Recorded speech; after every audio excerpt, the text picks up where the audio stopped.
That should work. And this should go live. Hello and welcome. Did it start yet? Yes. There it goes. All right. In case you just joined us, this is everything on the top is correct. That's the short answer, because I can't read it right this second. But what we just did was we start recording too. So we just swapped the plug or the coil. We just swapped the coil with a test coil that I have laying around because I have plenty of old parts from other jobs that we've had to replace them, and they're okay. Like, it should work. If it doesn't, then I'd just probably throw it a different one. And so now we're going to find out if it's misfiring, which I'll go ahead and load up the.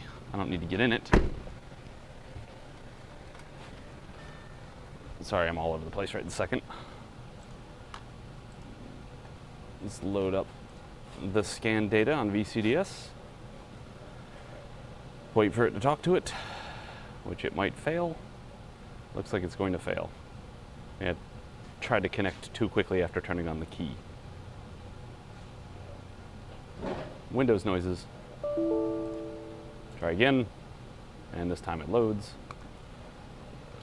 15 and 16, enter. So if you're looking at this on your own, PIDs 15 and 16 are your misfire counters, misfire recognition counters. They might not always be accurate, so that's why you want to make sure to test. But I'll be darned, it seems to idle, and it's not misfiring. Hooray! So we have a worn out coil. I'm still not sure why that one coil was different, so we'll have to do some looking into that and find out why 3 of them looked new and 1 looked old or different. I don't know if we've already had a problem with that cylinder or what, but that took care of that problem. Now we're going to look into the coolant leak issue, which is another complaint of theirs. 1 problem down, 1 more to go, I guess. Of course, we've still got to test it under load and some other things. It's not totally done on the misfire end of it yet. But right now, we could say, hey, it's not dead. There's not a valve issue, there's not a mechanical issue, there's not an injector issue. It can run. So that's good. It means we got, a good chance that it shouldn't be much to get this thing to run well. Might need a plug and a coil, like just a whole new plug and a new coil, and off you go. So let's get on to the coolant leak issue. I don't want to warm it up too much in case I do have to go manhandling the engine and finding out just how awful that's going to be. So my suspicions are, having worked on plenty of these motors, is flange at the rear of the head. That's the first place I'm going to check. I have worked on tons of these motors, and I have replaced tons of those flanges on the back of the head, and I know that they're a known problem. And so if you also have an Audi A4 with a 2-liter in it similar to this, then if you have a coolant leak and you can't find it anywhere, back there, it's really hard to see. So let me see what I can do about seeing it. Let's see if I can just shove you guys through that hole there, down in the back.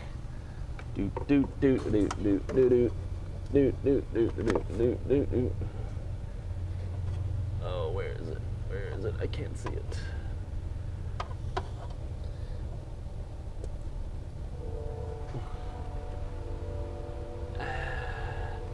Trying to look at Cameron to see if I can see where the heck that's coming from. I don't think I can really jam you guys back there correctly. I can't tell what I'm looking at from here. Everything's backwards and upside down. So let me look with a mirror and see what I can get first.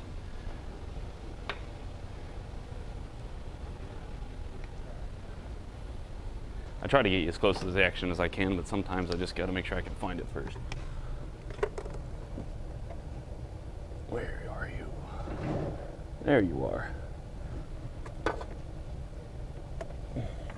And with flashlights, there's a couple weird options where it comes to how you can see things. You really want to try and put the flashlight behind the mirror. Doesn't look like our source. I see a little trail, but it doesn't look like it's active. Doesn't mean it's not, but I don't see anything too obvious yet. Also on this car, it's got no oil on the dipstick, which is not good. But yeah, I don't see any coolant trails there, so all right. Back to the great old methods of finding coolant leaks, pressure testing.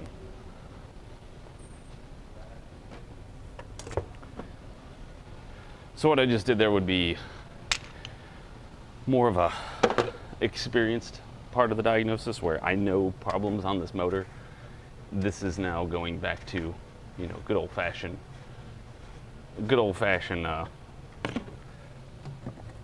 just fixins.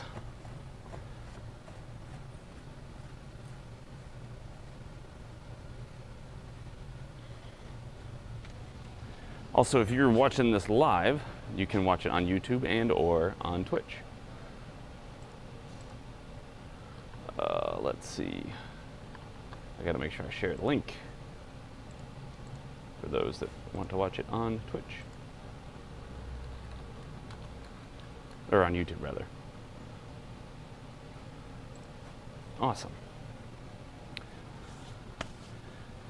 So, pressure tester's plugged in, and let's. This thing's a little worn out, if you can't tell. There we go.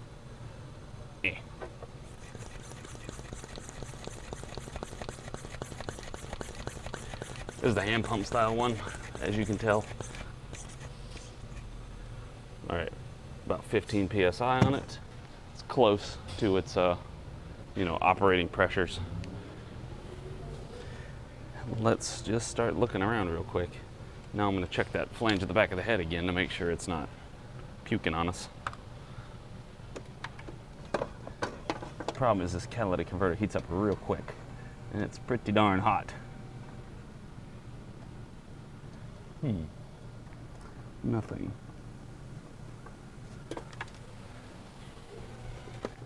Most of the heater lines and the hoses are on this side of the engine because this side's got the exhaust on it, and they don't really want to run a heater or coolant lines over it because that's not particularly good. That's how you cook stuff.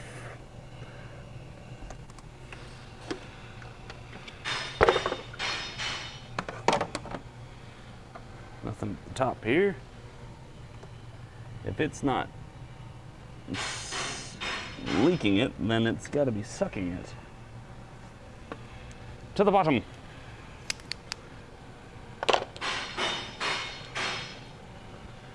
To the bottom, pick it up, and we'll start investigating some more. You kicked onto the glove box for the blower motor and nothing happened.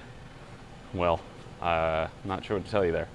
I mean, now you want to get a power or a test light and check to make sure it's getting power in the ground.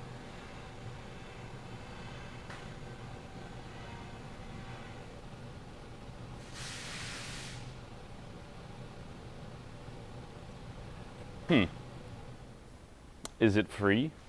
I don't really want to add more latency, and this is working fine. I got the dual streams going.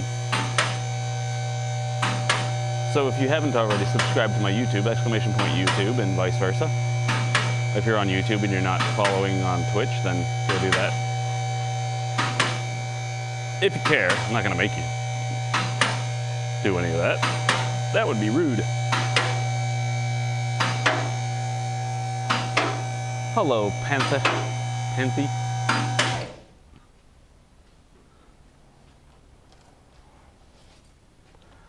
Because like Restream.io also does the same thing, but it's free if you want to have a watermark. And I don't particularly care about a watermark. I'd rather just do it myself. Because I'm using a multi-output.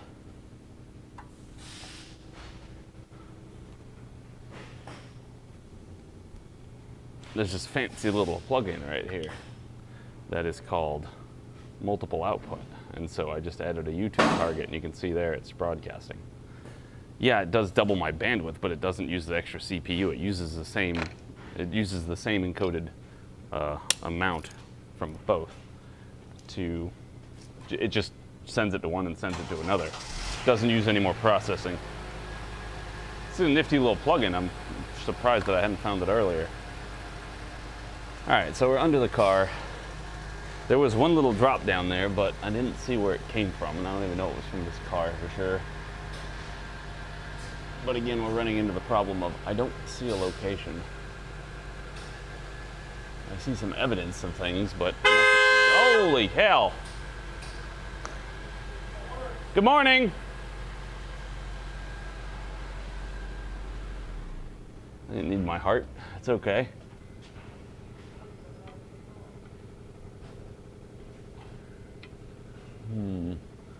The other favorite place for this crap to leak is up here at the... I have to go from the top and look sideways. But I don't see anything from the water pump, which would leak on the bottom of this timing cover. I just don't see anything. It's very dry, comparatively speaking. I do see, like, there is a tiny little bit of green right there, but it doesn't have a particular source. I see it going up this side. The only thing I could think is it's got to be that rear flange. Maybe I'm just not giving it enough credit. Maybe we got to wait for it to drip more. Maybe it just drips under pressure. Although, no, that's just goop.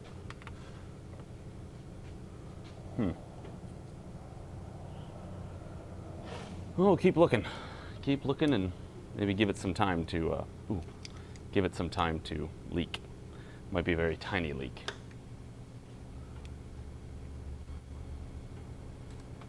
I'm trying to basically pre-edit my video as much as I can by pausing and starting the recording a lot, so that way I can just drag in clips and have to do minimal editing work and searching through it and being like, was I talking about anything important there?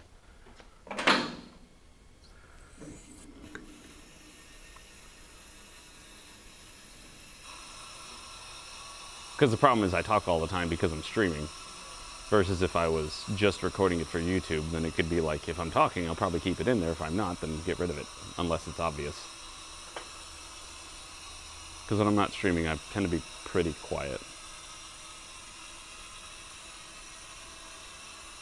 I don't talk just to hear myself talk.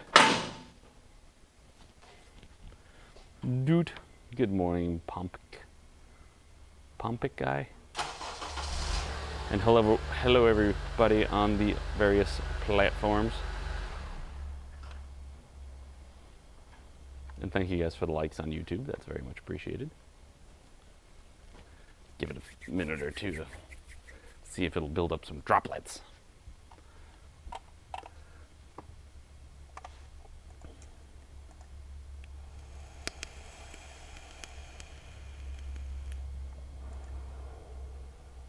So it is interesting to find out that YouTube counts, what's the word? It counts live viewers differently than Twitch does.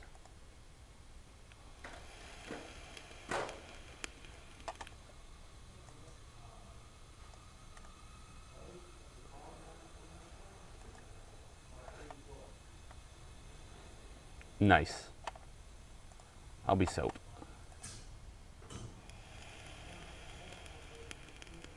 Even if I get shot.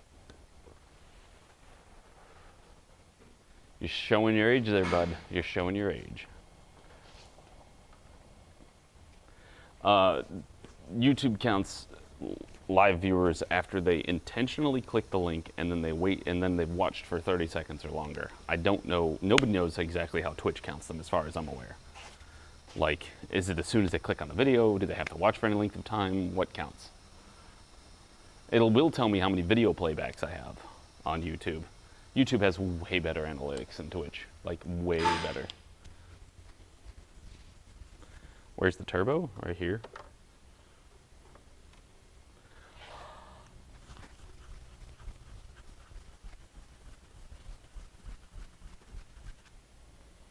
Oh, my Halloween was good. Went trick-or-treating and we had some friends over for a campfire and we ate lots of hot dogs and marshmallows. There's turbo. It's just right there. So it's pretty easy, nice and toasty. I'm gonna take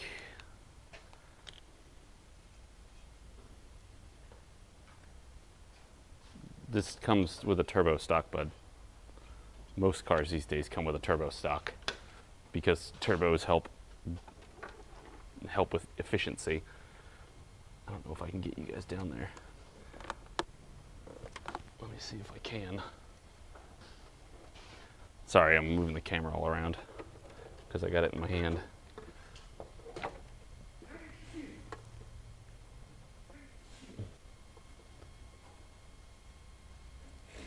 All right, so this is the flange at the end of the head. This is in the back. Ow! Trying not to burn myself on the exhaust. It doesn't look, ow! Freaking hot. The exhaust is right here, so that's why I'm complaining a lot. I should just put on a glove and do this. It doesn't seem to particularly be leaking.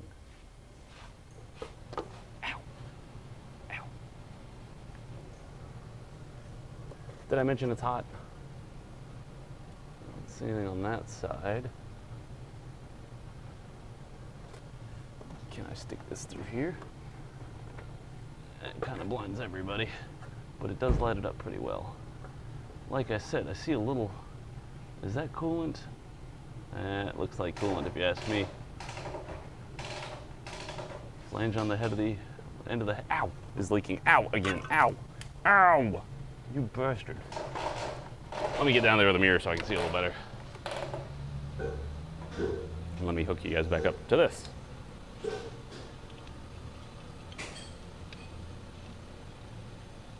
JDMs come with turbos also.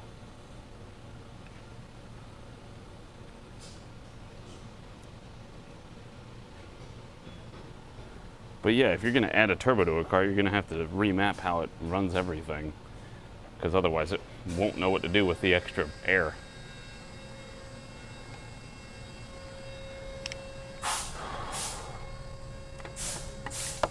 Hopefully this will be less painful for my hands.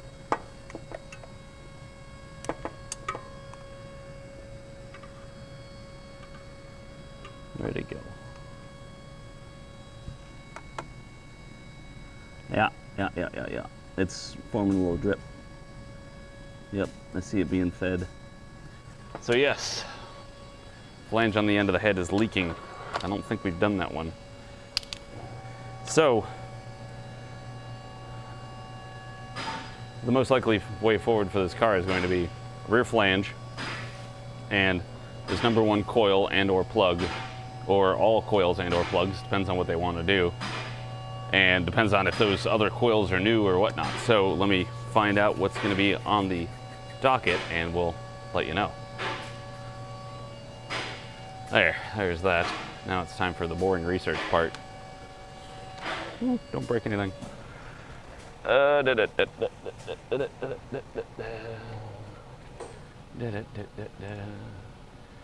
Job history. PCV valve, tire, AC, mountain balance of tire. AC doesn't blow cold. This is the one I'm kind of curious about.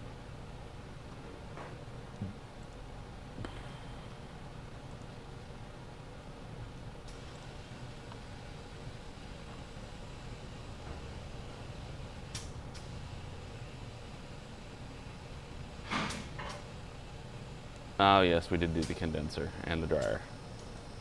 Okay. That one was pretty pricey, because that involves pulling off the entire front end.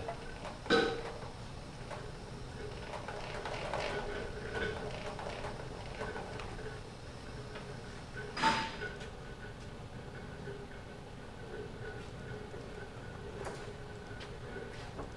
don't know how to get out of that. All right. Let's write down what we got. Replaced cylinder 1 with a test coil.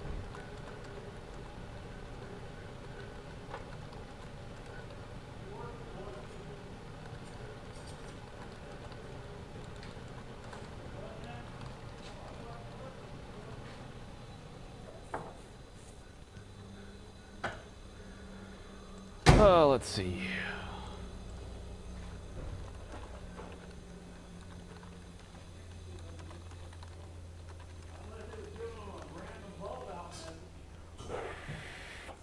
It's a little chilly in here. It's just chilly enough to make my hands cold. The rest of me is fine. I've been to gym.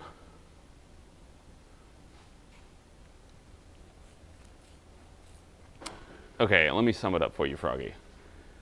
All cars, their cost of repairs is proportional roughly with the cost of the car, the original purchase price of the car, like the original MSRP of the car. So if your car costs $200,000, it's going to be expensive to fix. If your car costs $12,000, it's not going to be quite as expensive to fix. Yes, I do. I go to gym time. Was that 5? We'll go with it.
Ugh, the worst. When you're about to sneeze and it doesn't happen. Oh, it's infuriating. All right, so, oh, also we need to mention that. Let's see.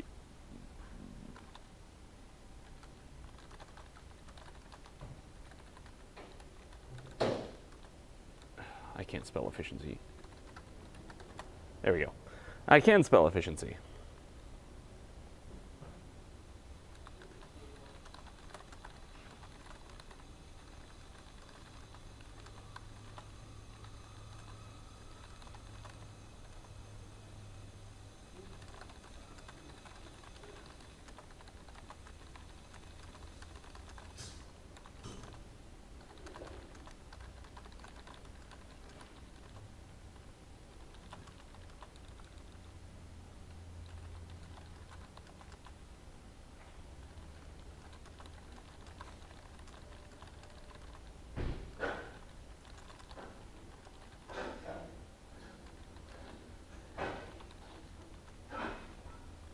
So we have the catalyst inefficiency bank one. About the best way I can do to make sure that that is either a dead cat or a working cat is to make the engine run well. So we would need to replace the coil and plug. We don't necessarily have to do the coolant flange as long as it's able to hold coolant in it and circulate it.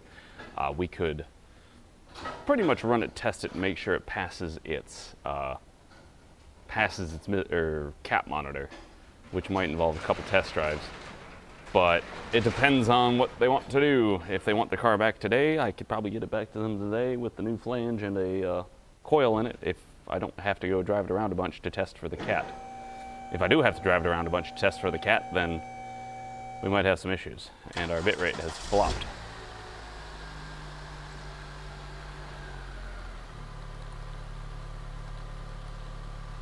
Is YouTube still coming through okay? I'm actually really curious about this right now because I'm broadcasting to 2 different places. One place is tanked, but the other place is still getting 30 FPS.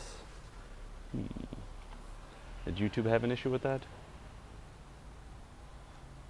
Did you guys on YouTube have any hiccups? Yeah, YouTube didn't drop, so it's not me. It's Twitch. Yay! Vindicated! Hey, Spider. What's up, bud?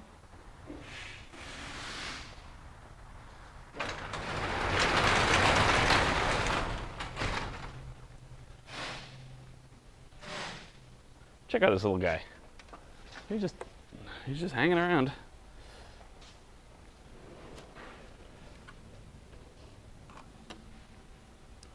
Look at him, right there. He's just hanging from the power cord.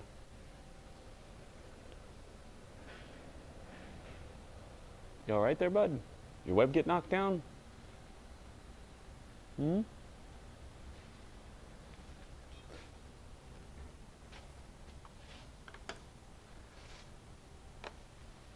All right, where are you hooked up to?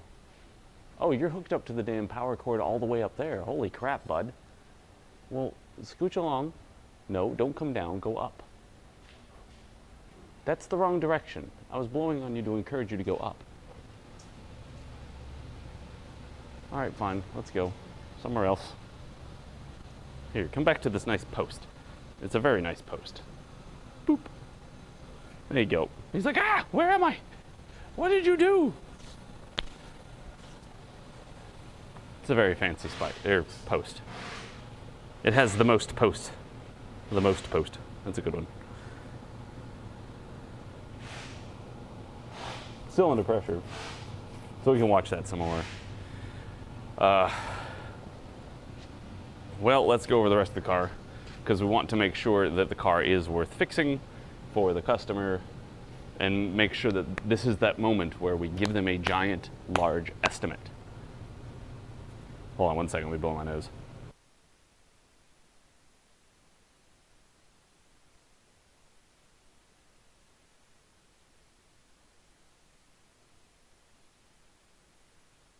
Have you considered not copy pasting it?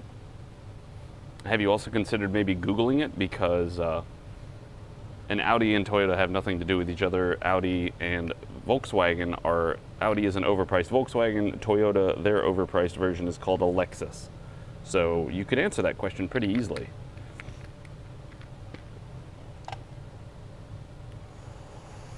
Honda's is Acura. Chevy is Cadillacs, and what else? Nissan is Infiniti, or Infiniti is Nissan, whatever you want to pick. It is a subject that we only discuss on Sundays. We don't talk about politics or anything of that nature. Tank Zodu on the weekdays. Weekdays are cars.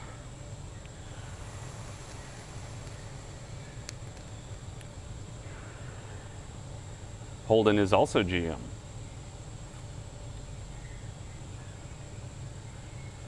GMC is GM. GM has too many brands. I mean, a lot of cars have too many brands. Granted, Volkswagen is pretty efficient about it.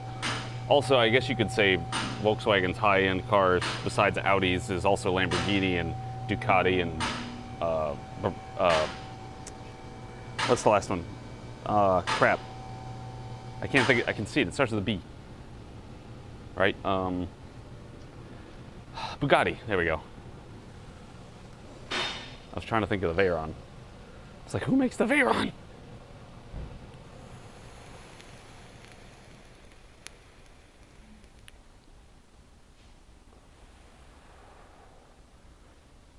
Rakohai, what are you? You seem to be arguing with something that I'm not aware of. What's up, Mr. Car Care Auto? How are you? We just had a misfire, and so now we got that written up. So, like I said, let's look over the rest of the car real quick. Make sure we don't see anything glaringly obvious, and check the brakes, check tires.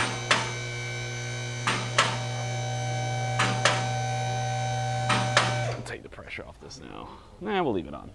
Maybe we can see it good from the bottom, see it well. Well, congratulations. I know you're Australian because you have a Holden. They don't exist in America.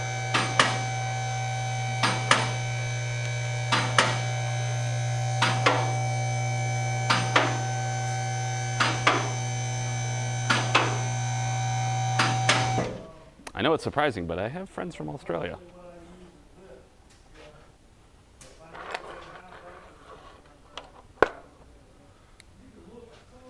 You getting a better drip out? Oh yeah, we are. Yep, that rear flange is leaking for sure.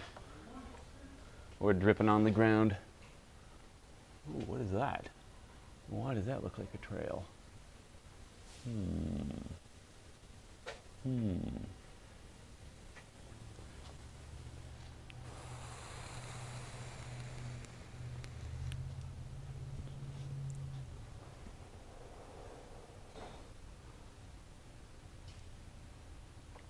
I'm confused. Are you like dick swinging or something?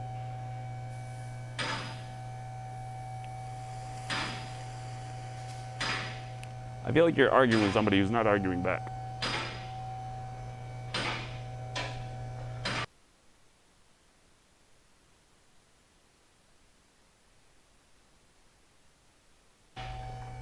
Hey Ma! Hey Ma! There's some moose out here to fight in the street! Ma! Ma! Come out here! That looking trailer looking thing. Congratulations, you own a bunch of cars. I wonder what that's going from. Look at the top. Look at that. So, bushings look okay, the spider webs are pretty. Spider webs look stock. The axle boots are okay. They are intact. They're getting a little crackly, but they seem to be holding up right now. Sorry, tickle. The brakes seem also okay. It's hard to tell between there because we have such long. Yeah, they got good brakes. Brakes are okay. Tires. The tire has tread, little worn on the inside, but that's okay. Probably has a bit of an alignment issue. Oh, this tire is not so good. It's got some wear right here on the inner edge, but it's also got plenty of tread. Back tires look pretty good. Fantastic. Let me go check those back brakes.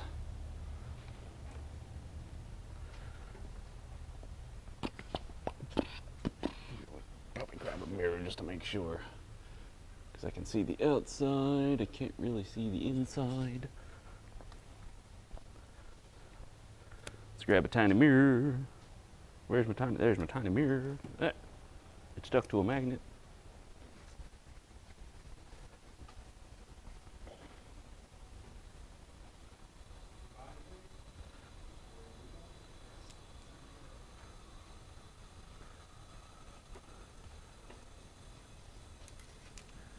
If it's a hole, then it's designed by GM engineers.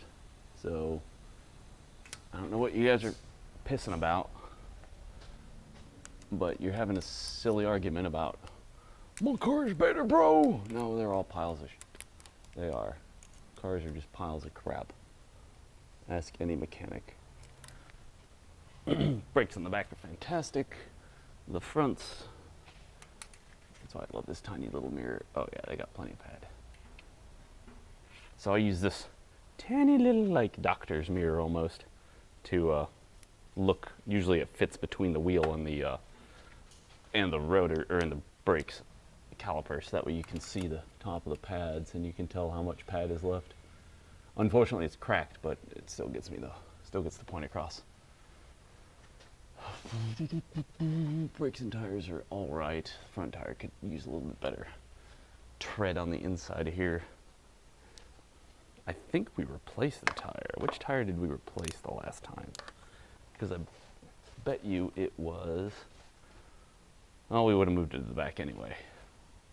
Might be worth an alignment on this car.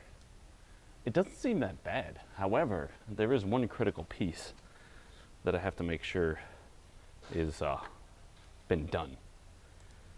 Can anybody guess what that is? Something that you have to make sure gets done on this particular car. Because this is a 2006, that means it's 15 years old. So what is something that takes a long time, but it does need to be maintained at least every 10 years?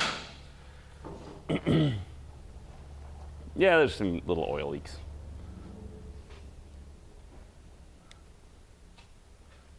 You got It's like little weepy crap. These oil cooler plastic housings tend to leak. It always falls under the, is it worth it to fix it, or do you just let it go for a while? It might just weep like that forever and never actually become like a serious problem. Or it might start dumping one day. You just gotta keep an eye on it. This car should have an oil min light, where it should be on already, honestly. So I don't know if it does for sure. My 06 does.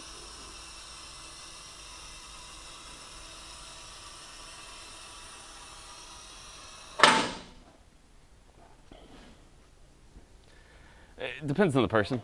It depends on the customer, if they want to fix it now or they want to fix it when it breaks. Depends on how much money they got, etc., etc.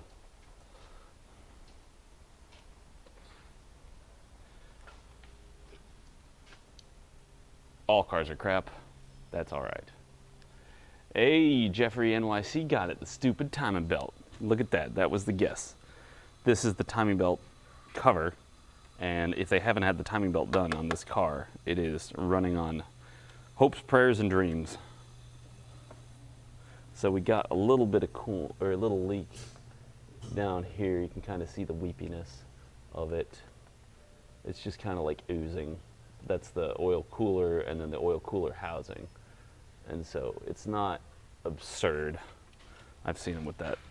The valve cover could use probably a valve cover. It looks like somebody's been here, because I think that's either that's crusty oil or it's goop around the edge there.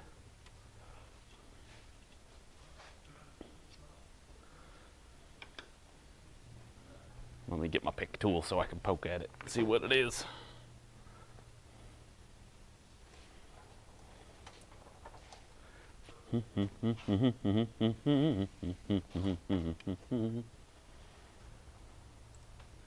Doing a little bit of just kind of regular investigative work of the rest of the car. I can't tell. Yeah, that's some sealer, maybe a gasket. It's leaking a little bit up here. Nothing absurd. Again, I wouldn't necessarily. I'd say keep an eye on it, but might be worth fixing. But the coolant leak has definitely started leaking more. Let's show you what. Hold on, I gotta get basics.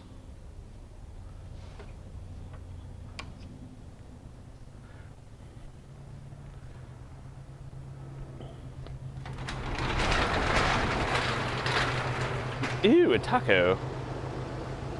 Another taco? Yeah. Hey.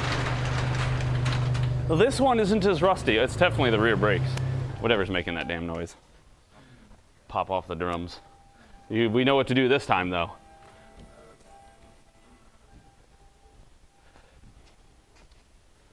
All right. Yeah, you guys heard this screeching. Why did you time him out, Dave? Did you tell him no politics, or did you just... I mean, I don't really want to get everybody all upset. All right, let's see if this thing is leaking anymore. Any mo better. Where is it? There it is. We got the trail. Ouch. Cat's still hot. Ouch. One day I'm gonna get smart and like get some fucking gloves for this. There it is. Now you can see it. See the coolant leak coming from there? I can't point to it. I have all of my hands taken up. If I'm smart, I'll try and use the computer to highlight it. Or the video editing software. But yeah, it's leaking from down there. I can't even get the flashlight any further down there because of how cramped it is. So if you want to see where I'm at, I'm sticking my hands through that hole, which is buried under here, which is at the back of the head. So the camera barely fits, and now I got oil on it. Off to a good start. Sweet. So that's definitely leaking. to make 100, like to put a dot on that T. And then we can come back down here and look at this stuff. I do.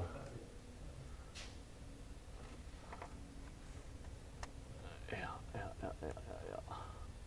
We got some little leaks there. It's really hard to see. Crap. There.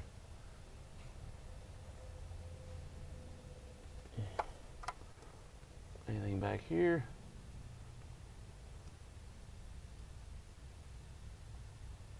No, just those leaks from that oil cooler.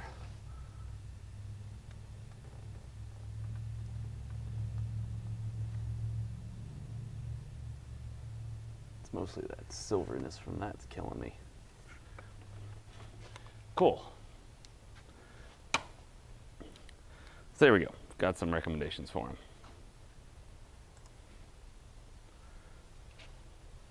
Well, now we get to find out if they want to fix anything.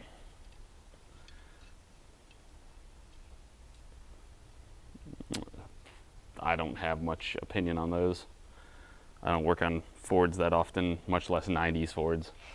So from what I heard, they were pretty good. They're pretty okay. They weren't as awful as the ones that they have today. But then again, that's pretty much the same argument for every car. Back in the 90s, they were better than when they were back in 2000. 2000s are better than today's, 90s were better than 2000s, 80s were better than 90s, and then 70s, that's where it got weird. Mostly with the advent of the EPA and all that other stuff, things started going south on car longevity.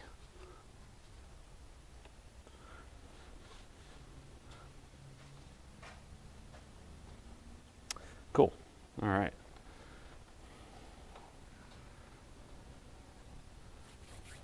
Yep. Engine mounts on these things are very common. Actually, let's check them, because why not? Now that we got it running reasonably. Let's see. Battery seems like it will help.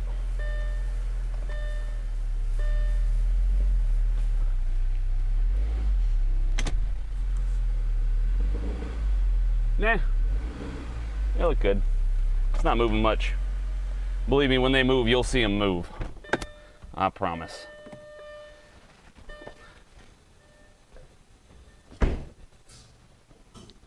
Honestly, it tends to be this one that breaks the most, because if it's, I don't think this is only for front-wheel drive. It seems to be the Quattros that have more issues, because it's got the drive shaft and it torques the engine more, versus the front. It just kind of wants to pick it up forward and back. Little less twisty motion and more just up and down motion. But I mean, I replaced both engine mounts on my Passat, which is the same motor setup and everything. And that was just front wheel drive, so they will go bad. These just are not. Although there was a new snubber mount, so I wonder if somebody's also, we're missing a cover bolt. As you can see here, missing a timing cover bolt. There's one there, not one there. So maybe somebody has done the timing belt at some point latishly. Now let's go and do a little investigative reporting and find out if they've been anywhere else.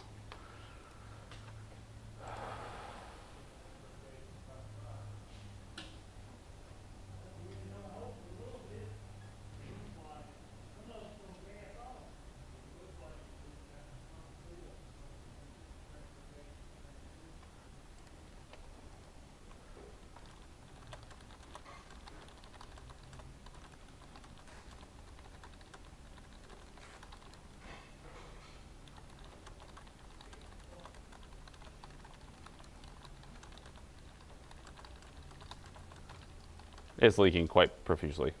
Yeah, it's because the filled it up just a little bit too much. Oh. They have it taped off where it's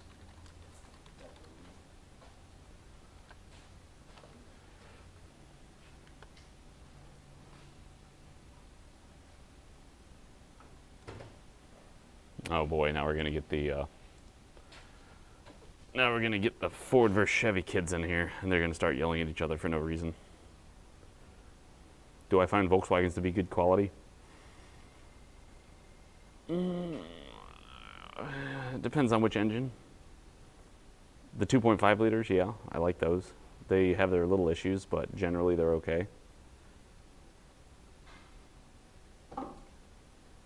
Yeah, you can use a voltmeter IPA.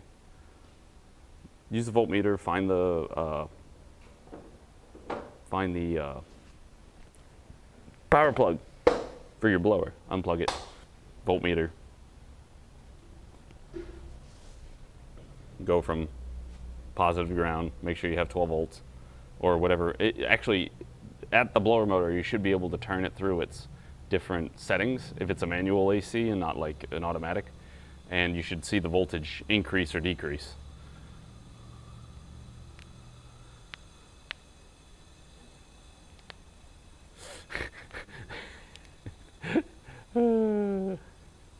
I bet you guys do. You're all so versed on quality vehicles. I know everybody's got their I know what's best, and that's okay. I mean, you've got your experiences that lead you to have this opinion that one particular car is better than another particular car, which is better than another particular car. Who cares? Again, like the question was asked, do I like Volkswagens, or are Volkswagens quality? The 2-liter turbos, no, they're garbage. Don't ever buy one. They're trash. The 2.5 liter 5-cylinder is pretty okay. It's got a problem with the vacuum pump leaking oil and keys getting stuck in the ignition, but that's kind of doesn't really matter which engine's in it. That's just a Volkswagen issue. And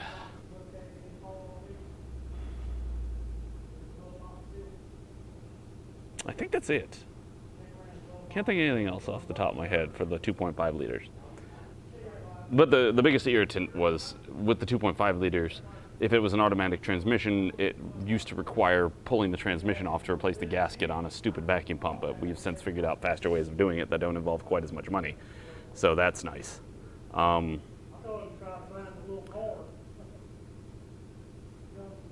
V6s, like the 3 liters, the 3.2s, the supercharged, they seem pretty okay.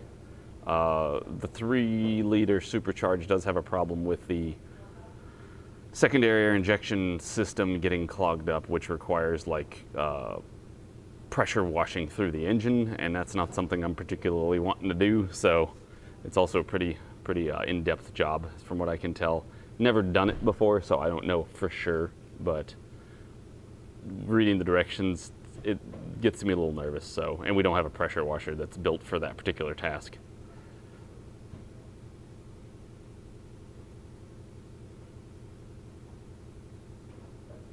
I mean, you can take off the positive battery terminal, but it's not ideal. The problem with taking off the positive battery terminal first is that once you get it disconnected, you should be fine. But just put it in a bucket and let it drain. Which bucket? You talking about your oil drain bucket? Yeah, you can just drop it in that oil drain bucket right there. So as long as you don't touch ground. But then preferably after you do that, reach the negative side and disconnect that. Okay, let me get this. This should be all written up. Notes, brakes, okay.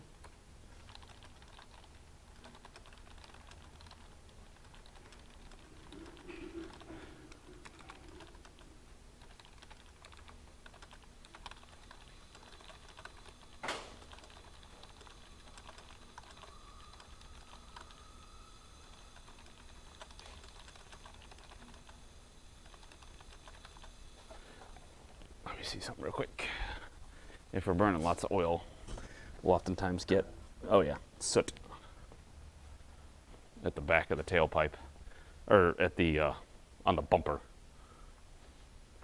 And so like the back of your car will just look black.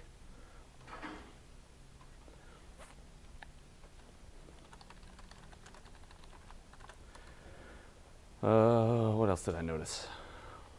front left tire is pretty worn on the inside.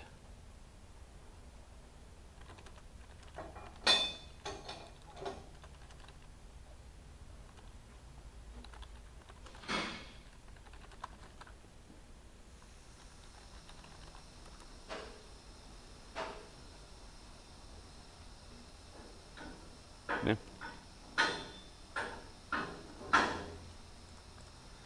Awesome. Well, we can check the cat a little bit. Let's give it some looking at, since we do have that code.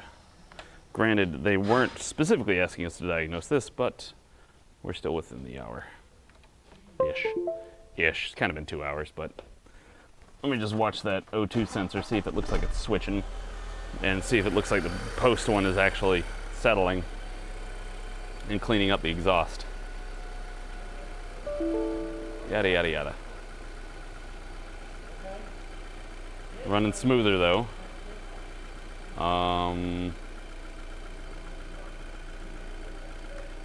32 and 33. Let's graph those.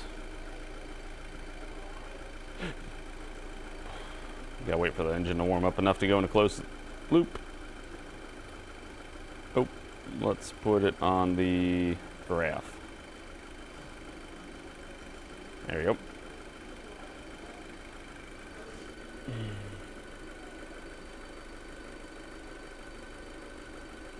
Now, they're arguing Ford and Chevy and Twitch because, I don't know, we're 5 again. Man, my Ford's better. Nah, my Chevy's much better. I don't care, boy.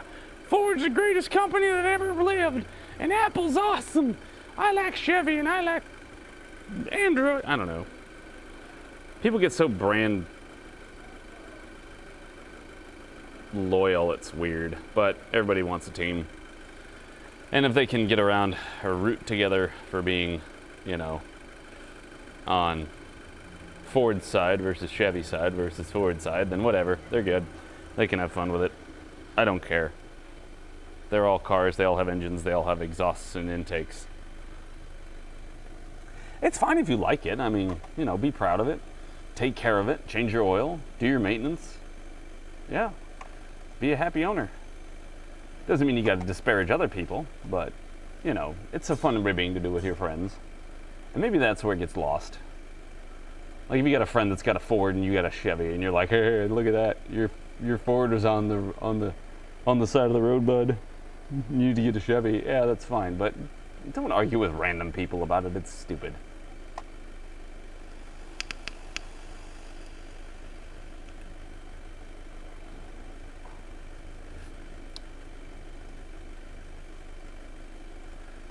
I do miss the guy.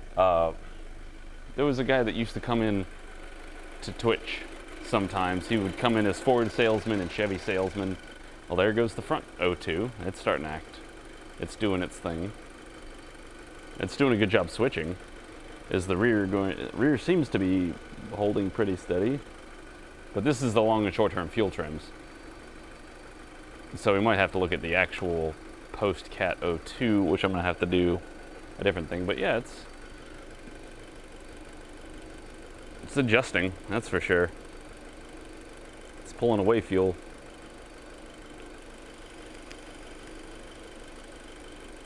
So it's running a little rich right this minute.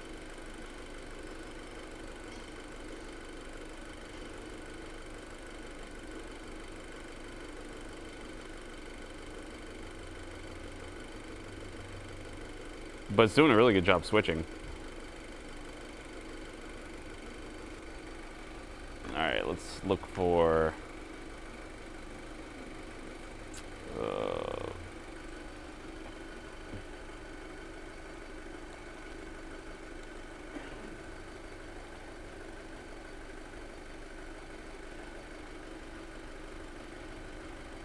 center voltage, bank 1, sensor 2.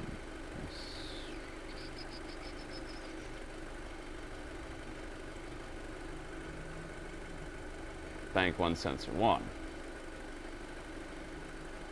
we can graph those two. And hopefully we'll see a little ups and downs if we turn this scale from max 5 volts and max 5 volts. That should help our scale a little bit.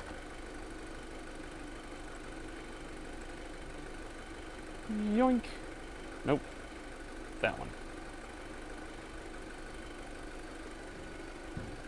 Yeah, you can see the front one's doing a little switching back and forth. The rear one seems to be holding pretty steady.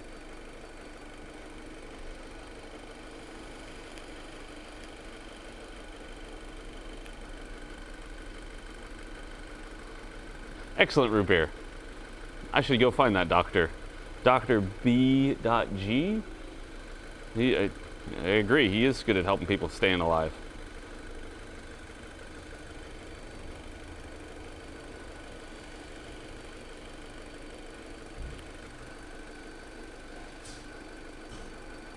But yeah, the rear O2 sensor voltage seems to be holding pretty steady. The front one's holding pretty steady. But it seems like the cat's doing its job. Let's give it some gas and make sure it keeps doing its job.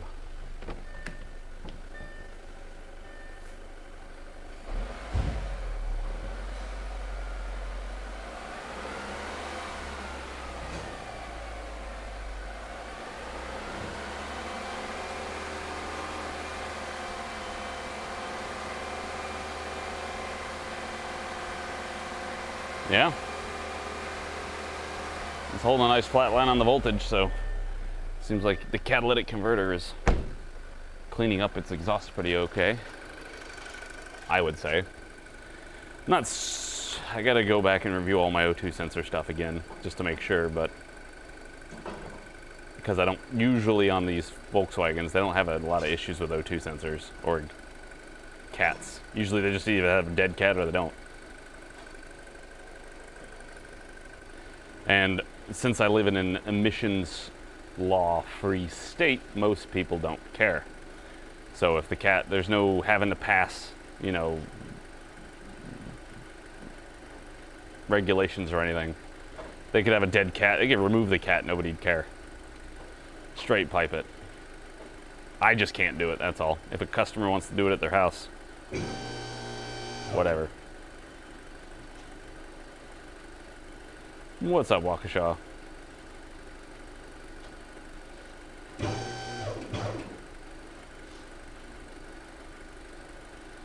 Pretty much. You remove cat in California.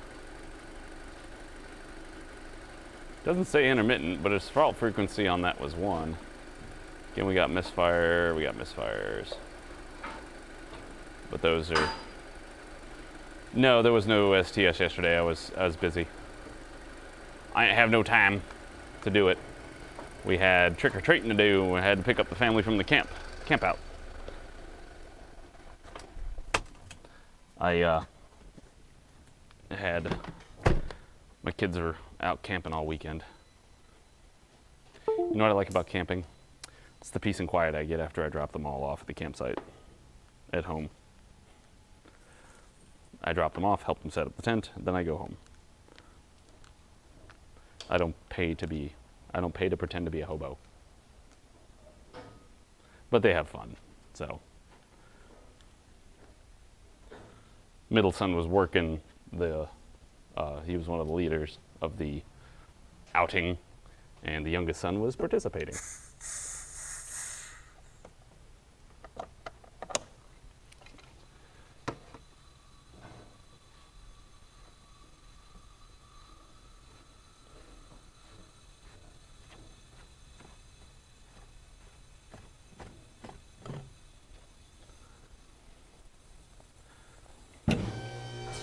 Cool. Now it's all stinky in here.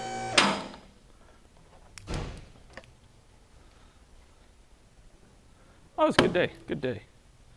Went and picked him up, drove home, relaxed and did some random crap, and then went trick-or-treating and came home and had, you know, fun. What do I hate nature? I don't hate nature. I just have a perfectly good house that I sleep in. I can go out and participate in nature without having to sleep out there.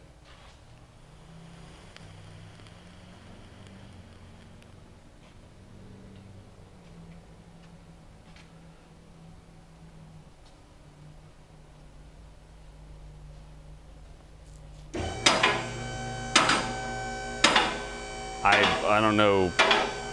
I don't know anything about what you're talking about, Robbie Danger.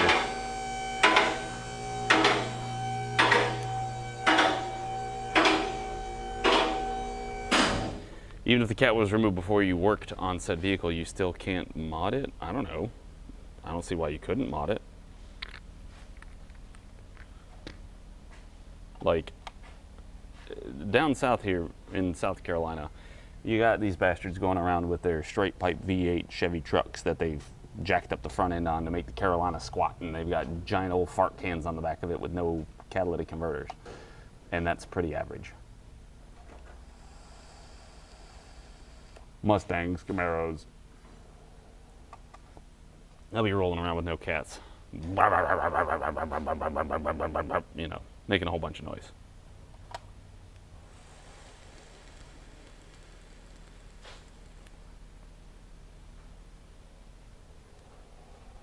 Down south, boy. Tell you what. I'll tell you what. All right, I'm gonna go turn this all into the people up front that write stuff. Those guys. Those guys. Hey, you guys. Hey, you guys.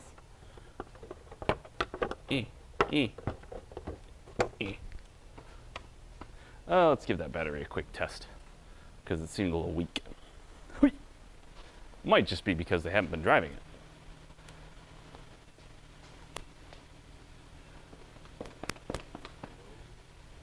it. I don't really want to drive it with it being low on oil and having a coolant leak.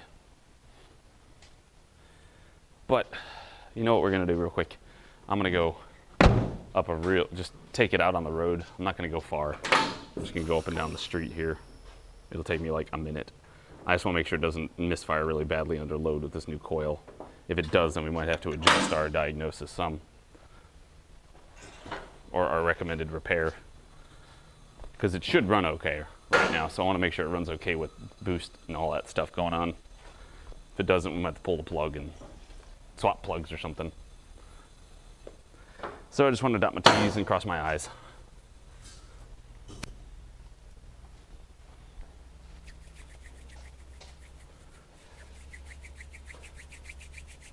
Yeah, and we'll find out it's blown up.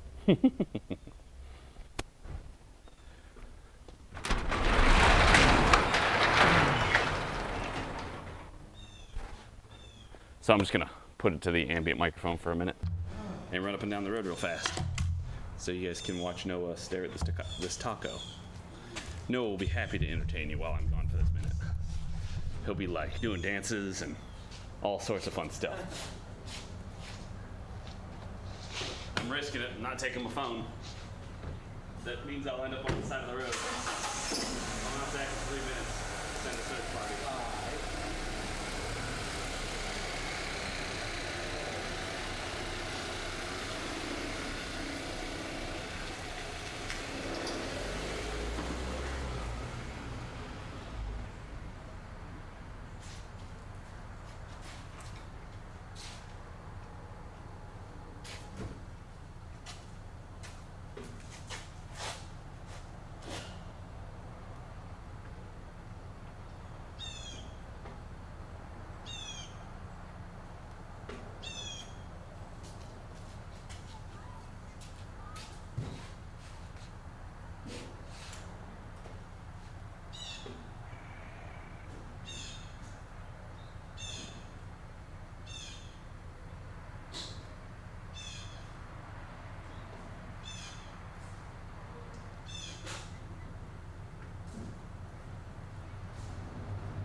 Victory.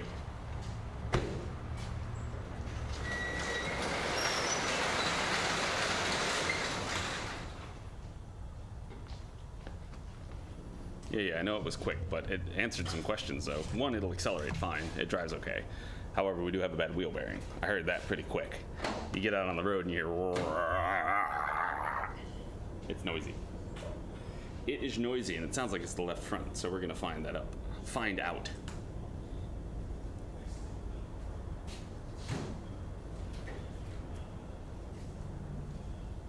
Where'd it go?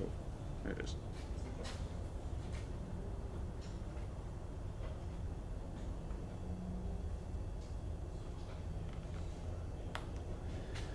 Perfect. So, sounds like that wheel bearing is bad. Let's pick it up and find out. I'm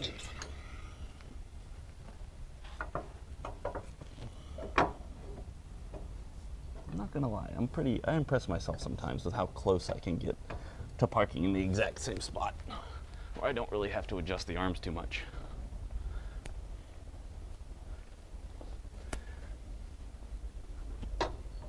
Usually it's the front that's a touch off of where it was, and that my adjustment just screwed it up. And this one,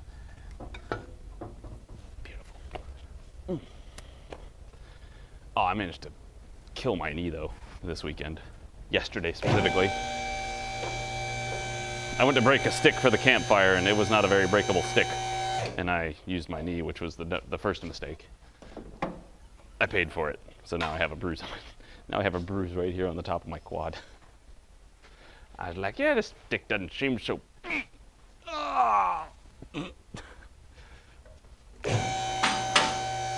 CEL means check engine light.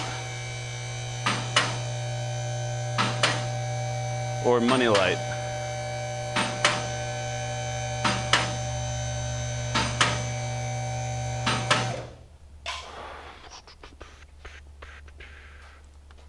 So we just took it down the road to make sure that our coil would not prevent it from, or it would run okay. But I found a noise. Although it doesn't sound like it's coming from the wheel bearing. It doesn't feel like it. It was very I mean, it was obvious. Maybe it's the other side.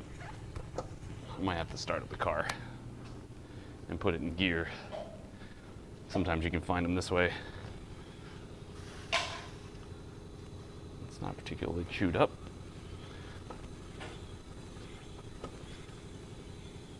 Nope, check the backs real quick.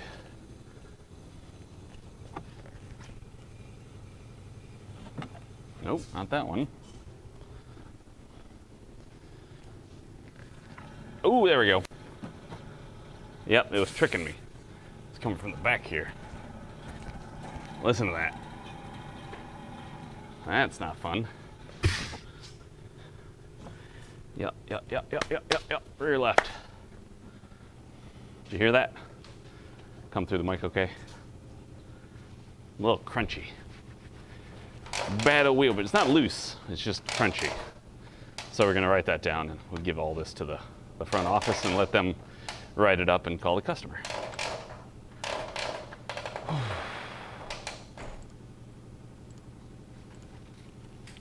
Rear left.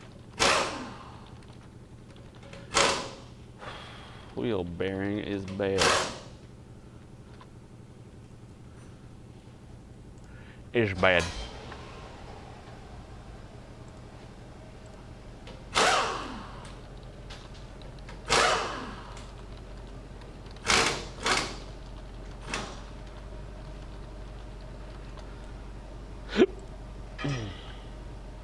Cool. All right.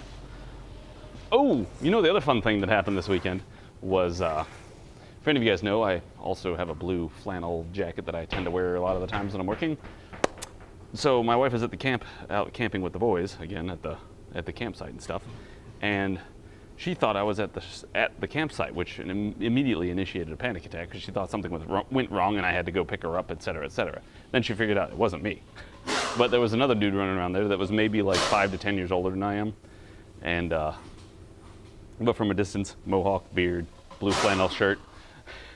My wife's like, So she showed me a picture, and I was like, cool. And it was so bad that I was walking into the campsite to help them pack up and leave, and some random person was like, thanks for the help yesterday. And I was like, you talking to me? Because I don't know what the hell I wasn't here.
Your car peed all over the floor. Yeah. Yeah. It's blue too. Must have been drinking some Gatorade. Yep, must have been drinking that Gatorade.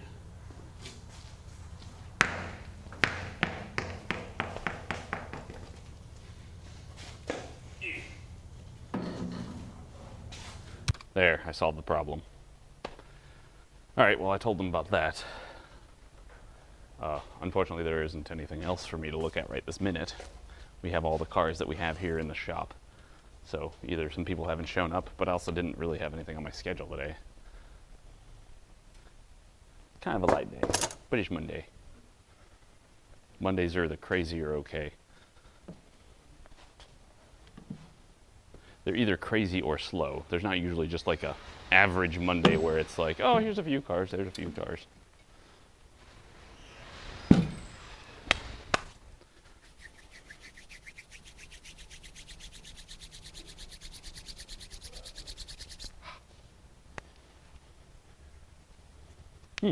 So, comments, questions, concerns?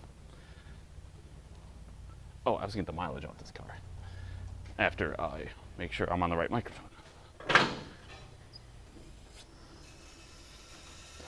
You tricky little wheel bearing. How dare you come out the back when you sound like you're in the front.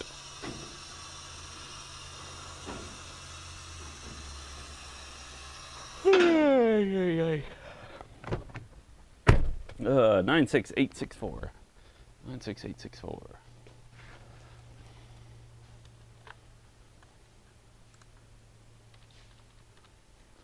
Well, Mindiver, I don't define myself by how much I can lift. So,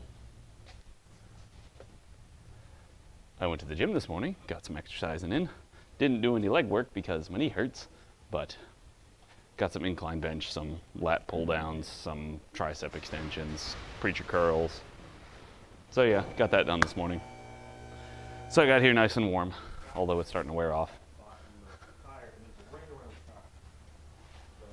The warm feeling you get, but it usually lasts a pretty good part of the day. What time is it? It's 10:15. I wish I had a snack. It'd be a great time for a snack.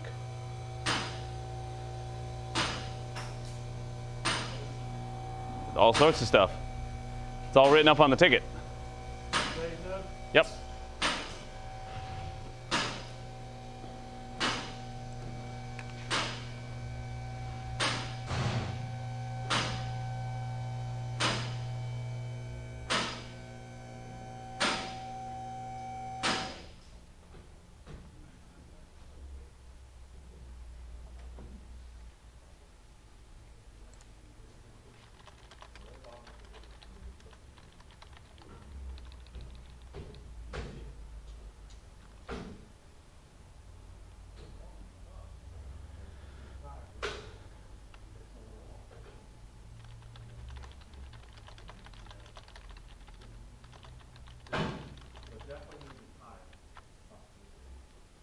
No eggs, they're at home. I didn't grab them. I had one this morning.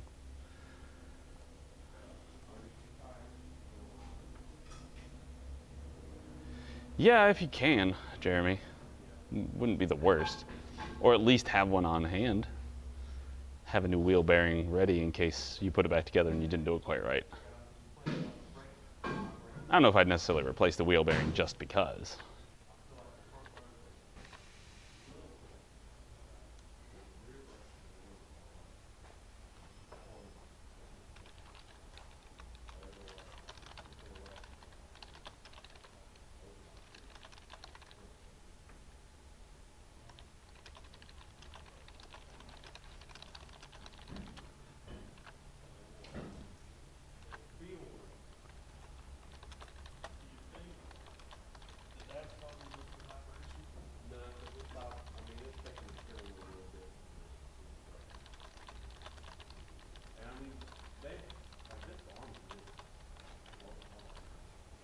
Sorry, I'm arguing with people. I shouldn't be doing that. Oops. Yes, mileage is on there. There's another car.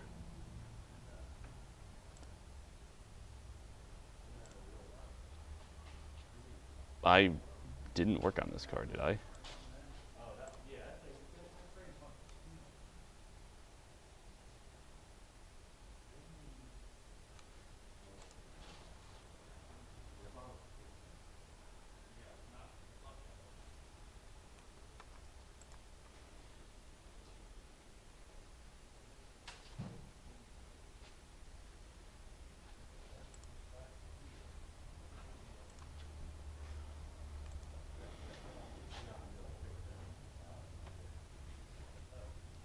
I've worked on it. Hopefully it's gone now. Because we don't work on Jaguars, but some reason our old boss would bring it in because it was his friend. And so, of course, we have to do it. And it was a pain in our butts. He was expecting us to polish a turd.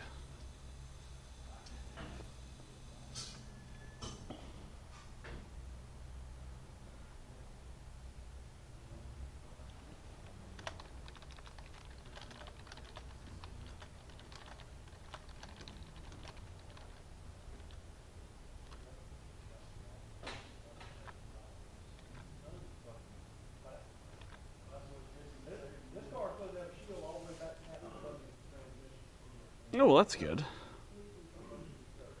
We don't like cracked heads. Cracked heads are bad. Yeah, so my office people were like, check out this one ticket. It's still misfiring after you put plugs and coils in it. And I was like, okay, maybe. Let me see the ticket. It's for a Beamer. I haven't worked on a Beamer and put plugs and coils in a Beamer in like a year. So I don't know what he's talking about, unless they picked the wrong car. So he wasn't talking, it wasn't something I just did. Might be something Eric did. Ooh, let me go see if we have any jerky up front real quick, because like I could really use just something to let my stomach process. 1 second.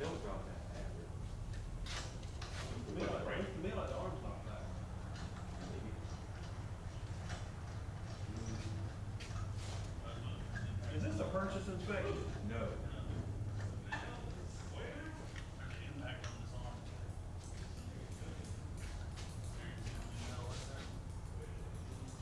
Or that's where somebody tried to force this arm in down the side, because this arm comes in the top. They're a pain in the ass to put on.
What happened here? They put a right arm on the left side? No. Or a left arm on the right side? Whatever. That's what they said too. Whatever. Fuck it. Yeah. They said whatever. Beat it to fit, paint it to match. Mm-hmm. What the carpenter can't fit, the painter can hide.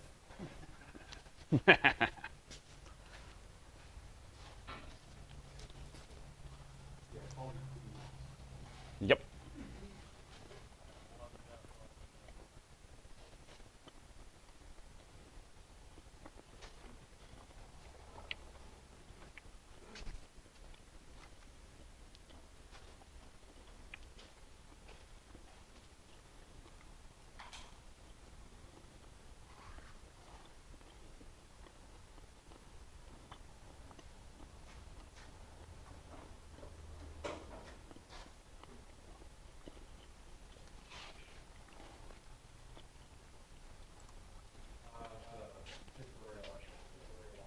Where's my flashlight?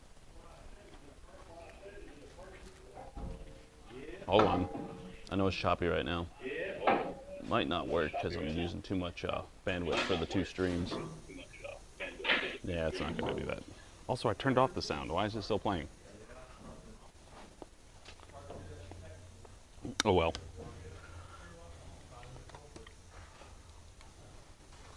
They put the wrong control arm on the wrong side, so. The control arm on that Beamer, it's a multi-link suspension, so there's like front, back, etc. The bottom control arm, it has an angle to it, so that way like this is where it meets into the subframe and then the ball joint's angled, and so it'll meet the knuckle. Well, this one's this way, and it's the ball joint's hooked that way instead of being proper. So they put an arm for the left side on the right side. Looking for. Just to see if you had any of that central hydraulics in it. Not the 11S, it's that tall, skinny bottle that's central hydraulic. I don't think so. I think you got rid of all your bottles. Yeah. They got some coming, but it won't leave till the later truck. If only somebody didn't make us throw everything away.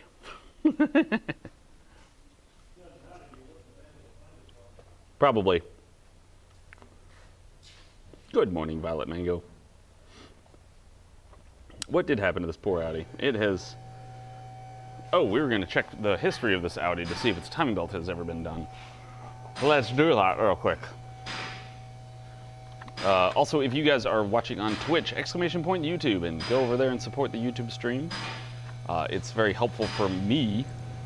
It is a free way for you to help promote. There's the direct link to it if you're curious, or you can watch it on YouTube. I hear the video quality is better on the YouTubes. What is it, 2018 Sportback?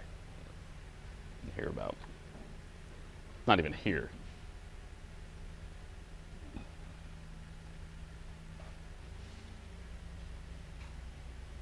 Explain a positive ground and every can figure that out. What? I'm gonna need it in English. Oh, just tire quote. All right, let's look at vehicle history report 068. Yep, we were the last ones to touch it. Vehicle service, exterior brakes, oil filter, battery charger. I was gonna check the battery, but I never did that. Repair and replace thermostat. I don't remember doing that. Oil change emissions, oil change emissions, 2016. Spark plug, ignition coils. Bunch of tires balanced in 2016. Vehicle serviced, brake booster replaced or repaired, vacuum pump replaced, engine oil fluid checked. Replaced engine timing front cover gasket replaced valve cover gaskets at 41,000 in 2016. Still doesn't say anything about timing belt though. And we're down to 29,000 miles. Which is still not over the mileage, but it's definitely over the time.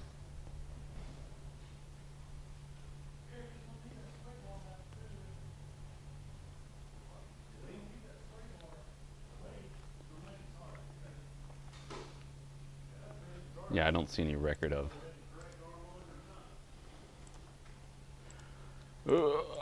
No record of timing belt.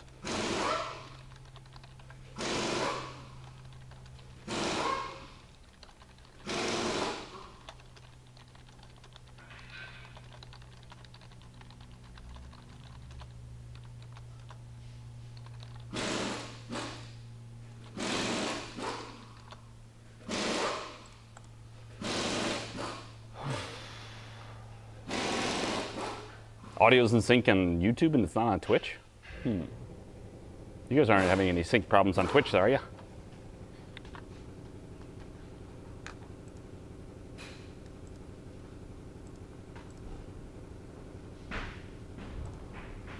But yeah, you go like the YouTube stream, thumbs up. Super helpful for me.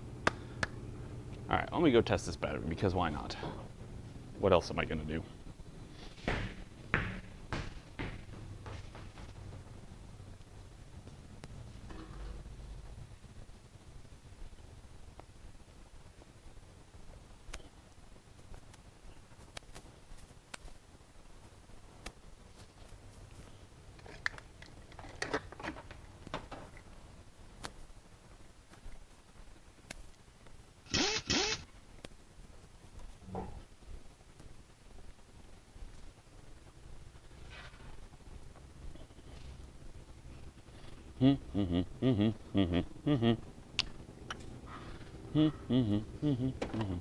Oh, there was something I wanted to bring up and discuss with you guys about that I had a thought about yesterday.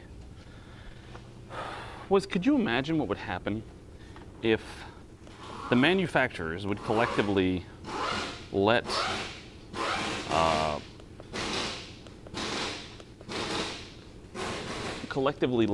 everybody, the public, have access to all the repair information necessary for a car? Cold cranking amps. 910, Jesus.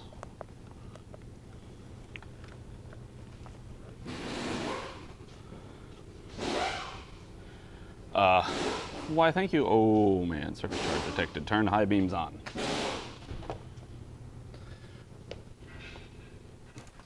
Yeah. Yeah. Yeah. You on? Why not on headlights? Oh, I didn't turn it all the way. Turn off headlights. Broken by design. Subs over there on YouTube. Whoop whoop. Or becomes a member.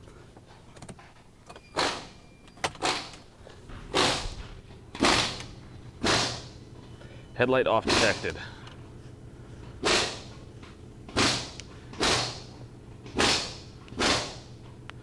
Replace battery.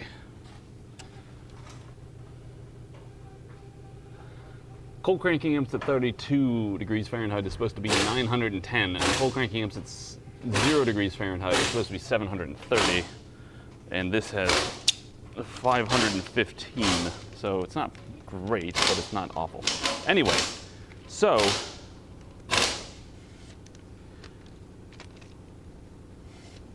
the point being, if they allowed the public access to all the repair information, like, you know, procedures or just schematics and what does what, then they could aggregate the search history and easily find problems that they may be running into, and be able to supply those parts specifically. If they know that on a Volkswagen they're selling just boatloads of coils, or people are searching for boatloads of misfires, then they could be like, are people stupid, or is it actually something wrong with our car? It's just really disappointing.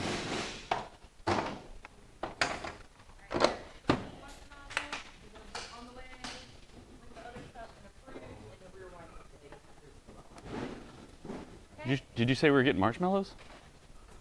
Oh. Do you have any more? Don't plug them fog lights back in. That lets the devil out.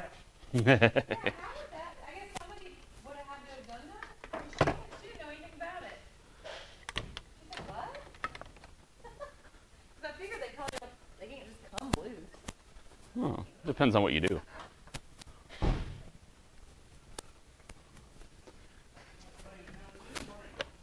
All right, so this is a new tester we have. And I'm going to, well then I will do that. You got to take the charger stand with you Why? It's charged. because it's Wi-Fi shit. That's got to be plugged up. The IB pulse has been locked, either due to lack of connection to the appropriate hub or software has not been updated as required.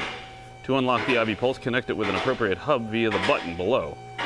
Or call customer service and receive the unlock code. What the f... It's got a box over there for it. Mm-hmm. It's like a Wi-Fi box. Oh, that's what you're talking about.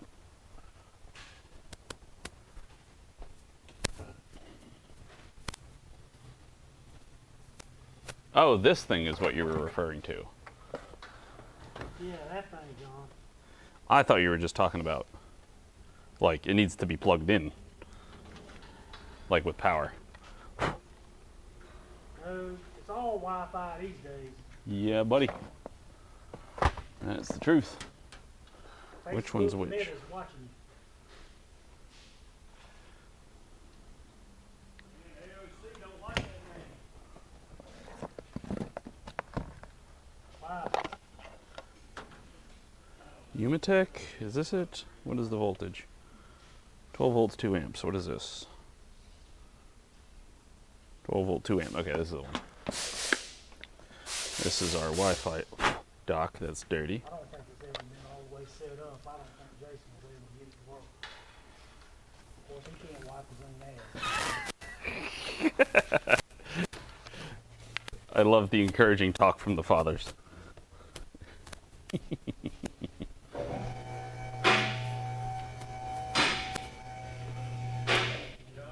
Yo.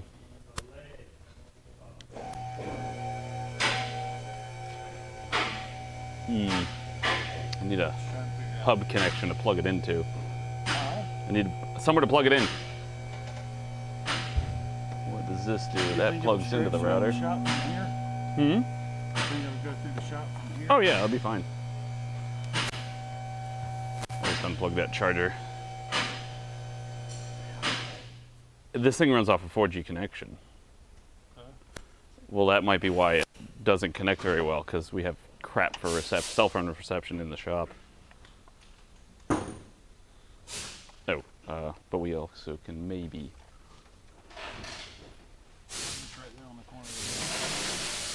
Yeah. Where's my hub? Oh. Here. If I lose connection, it's because I unplugged something. There. That should do that. It's got a 4G connection. No hubs found. Connect to hub. Back.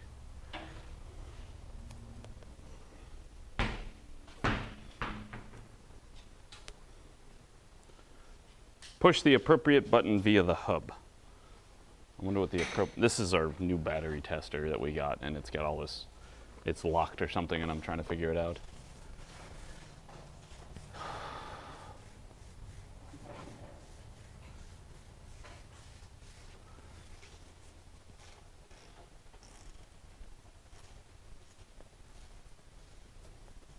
There's a button on the hub, maybe? Ooh, what is this? Oh, flash drive. Or a SIM card, possibly.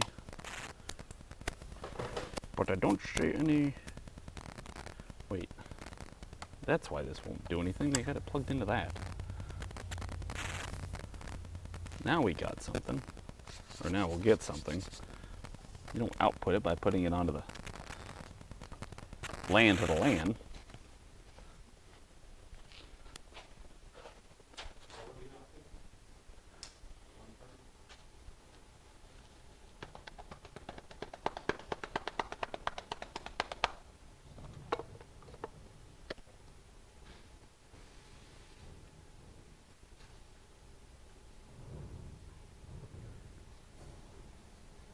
It's just a little tablet.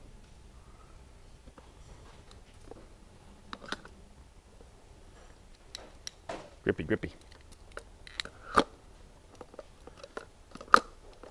That's nice. You don't have to bite anything.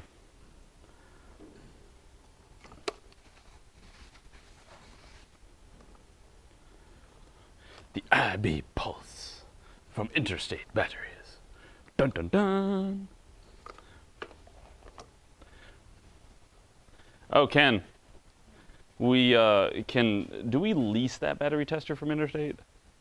We can totally tell them to suck it with that, and we can use the Matco one that they just showed us Friday. Because it's a like $120 one, but it's Bluetooth and it's just a little cable, and you pop it on there, it connects to your phone or any tablet or whatever, and it'll do it, and you can copy paste it right on the ticket.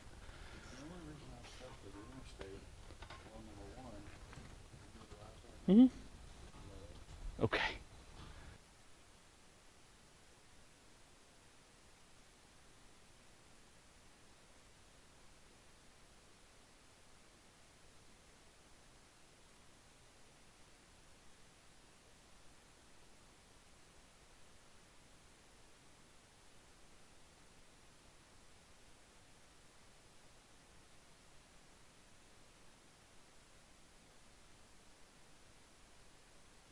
Did it connect yet? Software is available to install it, but the IB Pulse is not powered. Please update once it is powered and connected. Once connected to powered dock. Ugh.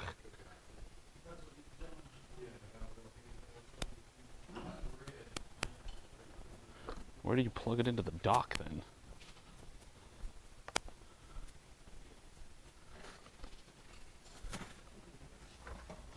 There's the dock. Oh, I see where it connects. Nope. Not, well, I'm not done yet. Where is the bloody power cord connection?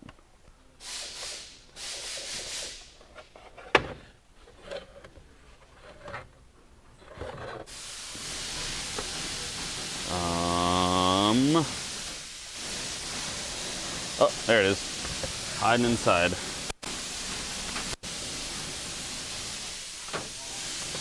You all right there, Eric? Sound like you're fighting pretty hard.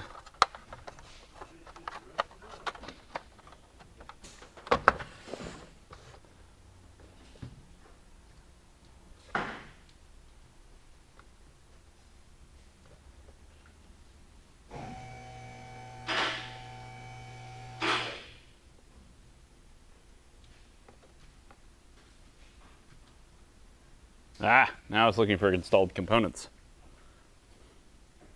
Yeah, I got it doing stuff. Downloading software. Stuff. Stuff. Specifically stuff, sometimes things. All I know is unplug it, put it back in.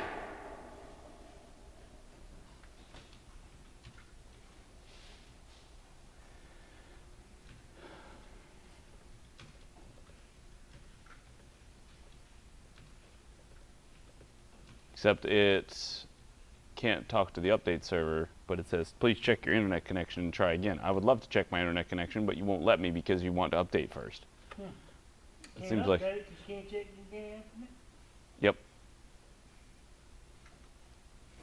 And is there a manual or something up here? Or what? Come with like directions? Oh, I'm sure it did, but I'm sure it got thrown away.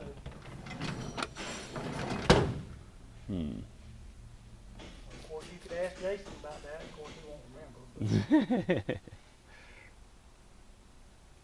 he was the last one to fuck with it, all I can tell you.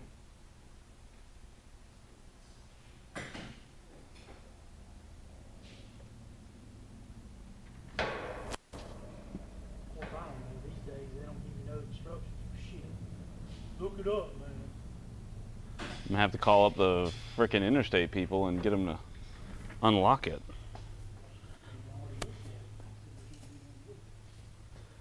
Well, it says call a 1-800 number with this unlock code.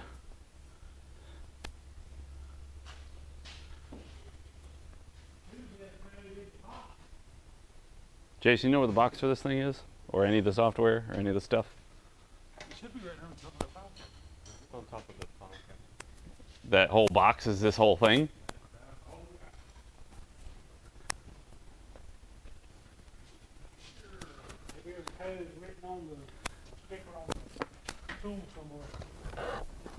I mean, like,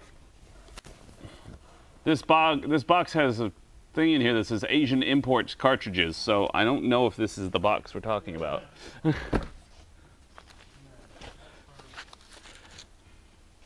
Common test modes.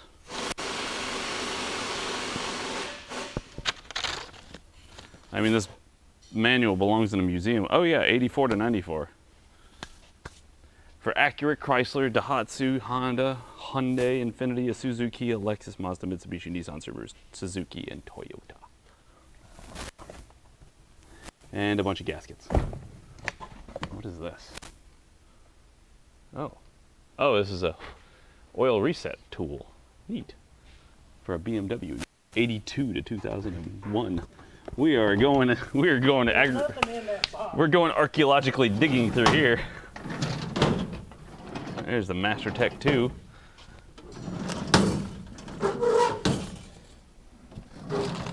Master Tech quick guide.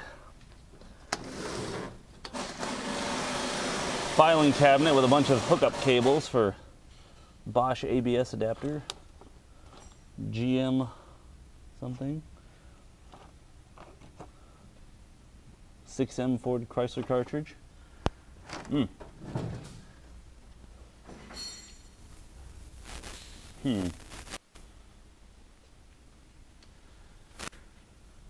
Well, that's no fun. I guess I'm just gonna have to call up the phone number.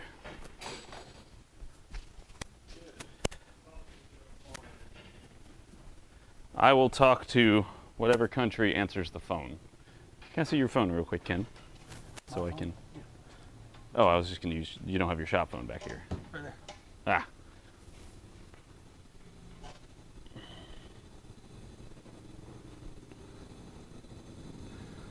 Hold on 1 second. Let me...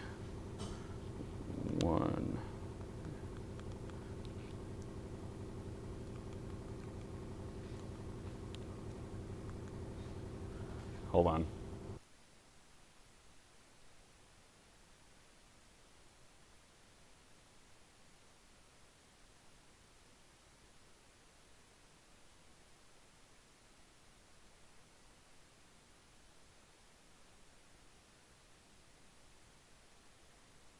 I'm holding for the next available agent.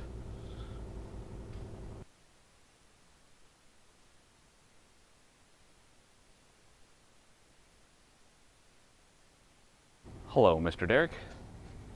How are you?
Did you get any further? Thank you. Bye. Oh my god, this was silly. I'm mildly retarded.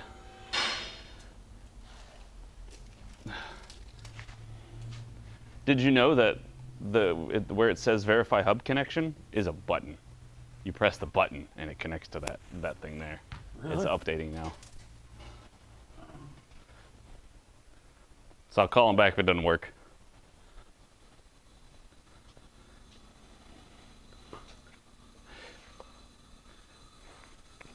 The UI could be a little better, that it was in fact a button and not just text on the screen asking you to do so.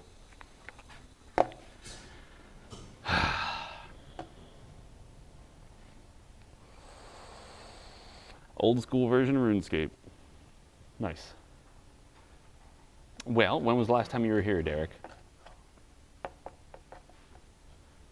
Because it's changed a bit.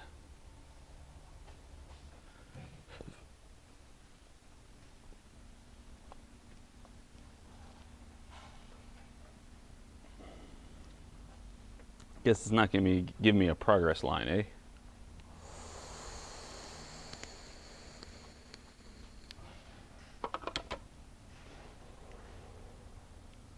Man, I hate these two crappy batteries. Ah, okay.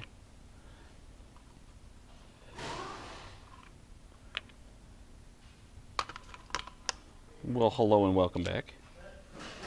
Glad you showed up. We are now doing dual streams between YouTube and Twitch, so that way we can propagate the content even more.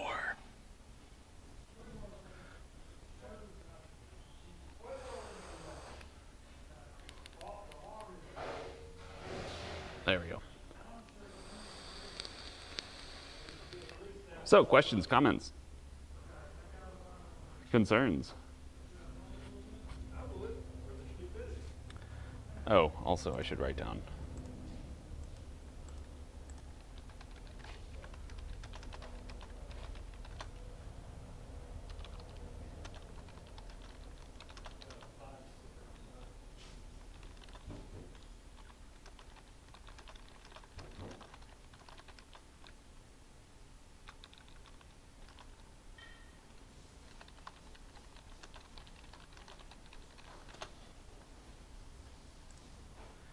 There. So there's a thing that I also want to discuss, which was... Damn it, I just forgot it.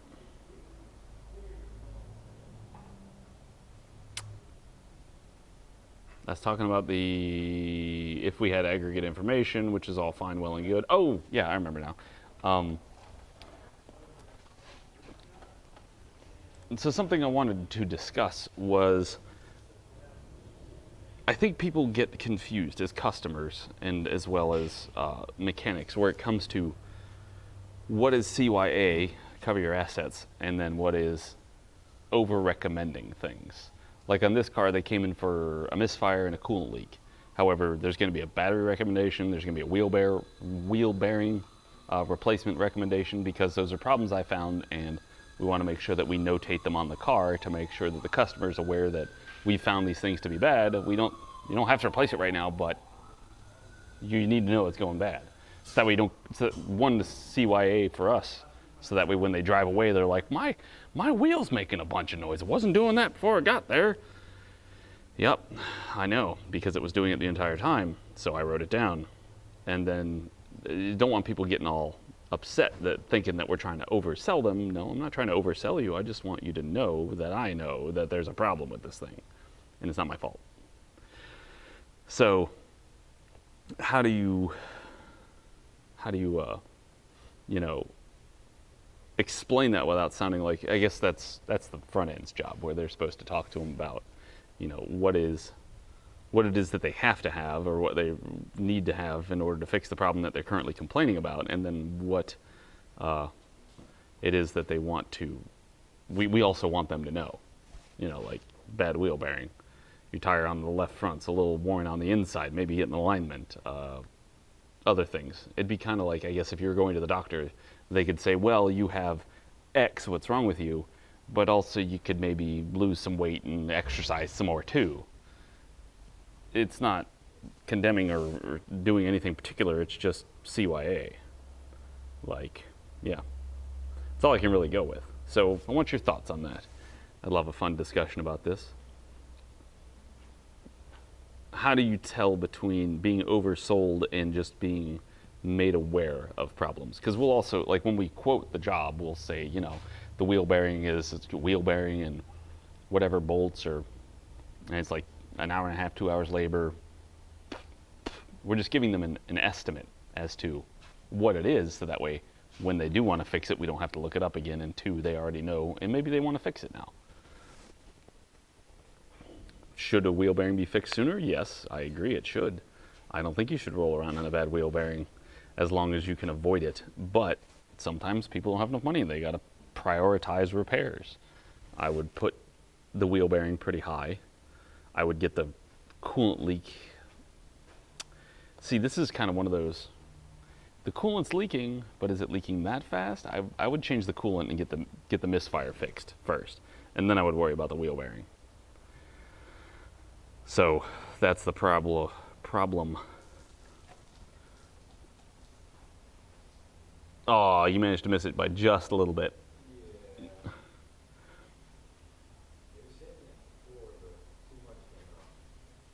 Yep, that's what she said. But that's about all I can think of. I just want your guys' opinion, because why not? I should make these little series and just call them our little conversations or something. I don't know. Thanks for watching, though. It's just a quick little stupid thing I recorded in case I want to upload it.